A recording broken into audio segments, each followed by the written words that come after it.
दोस्तों नमस्कार, मेरा नाम है डॉक्टर सरबजीत सिंह। इन दिनों नारी शक्ति वंदन अधिनियम जो महिलाओं के लोकसभा में 33% आरक्षण को लेकर था, उस पर आरोप प्रत्यारोप का दौर जारी है।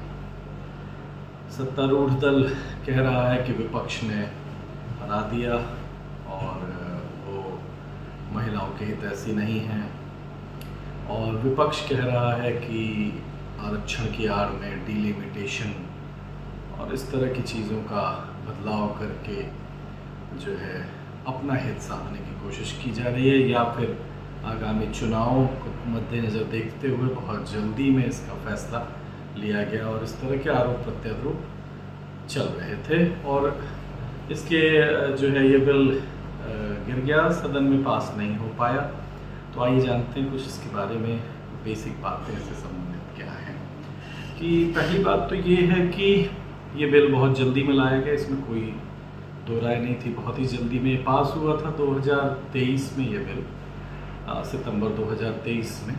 कुछ लोग कहते हैं कि लागू क्यों नहीं हुआ, तो ये जुड़ा हुआ था डिलिमिटेशन से। जब तक डिलिमिटेशन नहीं हुआ इस बिल को लागू करना संभव नहीं था, और डिलिमिटेशन के बगैर ये सब लागू नहीं कर सकते थे, तो इसलिए अभी नहीं। तो अब इसको डिलिमिटेशन के साथ लाना उनको, लेकिन डिलिमिटेशन जो बिल में थी, जो चीज़ें थी, उसके लिए तो डिलिमिटेशन के लिए अब जनसंख्या कौन सी ली जाए।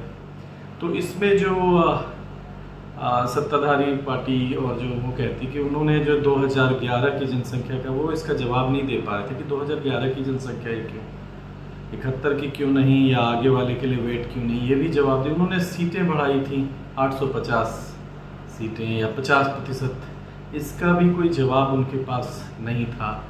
तो वो ये भी कह रहे हैं अभी कि वो चाहते थे कि 2029 में महिलाओं को इसका लाभ मिले, इसमें रिजर्वेशन में इसमें, और इसके लिए जल्दी की गई।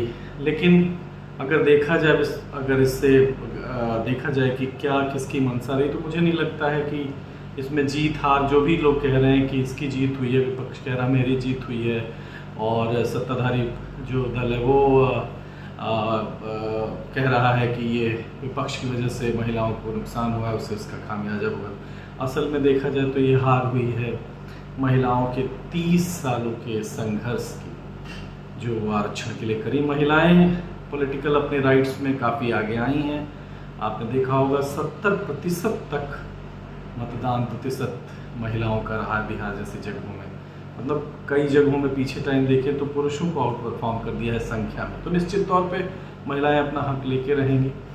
और बड़ी कमाल की बात है कि पैट्रियार्कल सोसाइटी में डिसाइड करने वाले लोग, महिलाओं के लिए बारे में डिसाइड करने वाले लोग क्या कैसे होगा उस पर कह रहे हैं। महिलाएं अपने हक के लिए खुद ही आ रही हैं।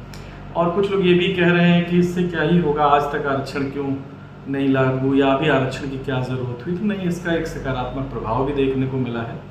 जो पंचायती राज संस्थाओं में जो आरक्षण दिए गए उसका लाभ निश्चित रूप से दिखता है, और हर चौतरफा लाभ दिखता है।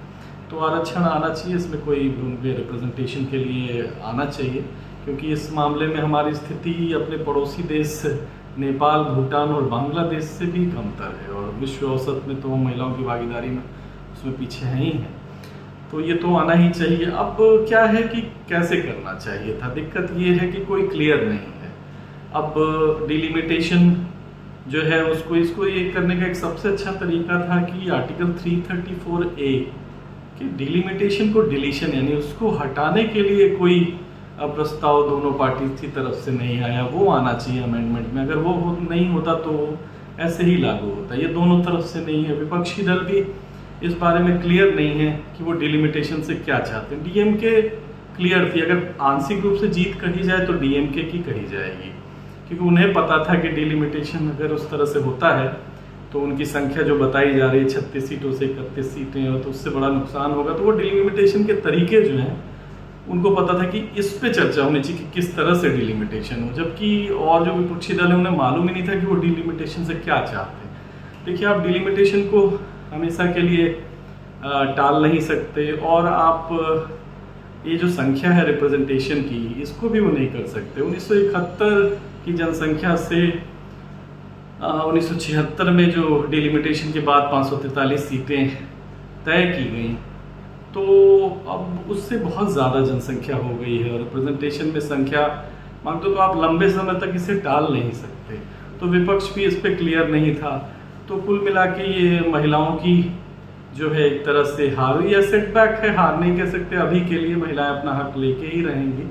तो मुझे लगता है कि पूरी ईमानदारी से सत्ता पक्ष को और विपक्ष को इस पे बातचीत करनी चाहिए और जल्द से जल्द इसको लागू करने की कोशिश की जानी चाहिए। और इस पे भी चर्चा होनी चाहिए कि जो परिसीमन के जो तरीके हैं उन सब चीज़ों में इस तरह का नुकसान ना हो, उन लोगों को नुकसान ना हो, क्योंकि जो साउथ के स्टेट्स हैं वो कहते हैं कि हमें जो है इसकी कीमत चुकानी पड़ रही है कि हमने इकोनॉमिक ग्रोथ की, मैन्युफैक्चरिंग ग्रोथ की और हमें सब्सिडी में लोगों को वो देना पड़ रहा है दूसरे लोगों को। तो इस चिंताओं का भी समाधान होना चाहिए। तो क्या लाभ है क्या नहीं है, इन सब विषयों पे तो रेटोरिक्स चल रहे हैं, बातचीत चल रही है। देखिए करंट इलेक्शंस जो हैं इसमें कोई भी लाभ नहीं है इस बात का हो रहा है, कुछ भी नहीं। क्योंकि ये ऐसे भी कह रहे थे कि 2029 की लोकसभा इलेक्शन से लागू होता, तो ऐसा कुछ नहीं है कि इसमें कोई वैसा लाभ होने लगा है। लेकिन बहुत जल्दी में लाया गया बिल और विपक्षी दलों को भी ये पता नहीं चला कि विरोध किसके करें। ऐसे में डीएमके ने एक दूसरे को वो किया, तो थोड़ी सी जीत उसकी मानी जा सकती है और महिलाएं अपना हक लेके रहेंगी। धन्यवाद।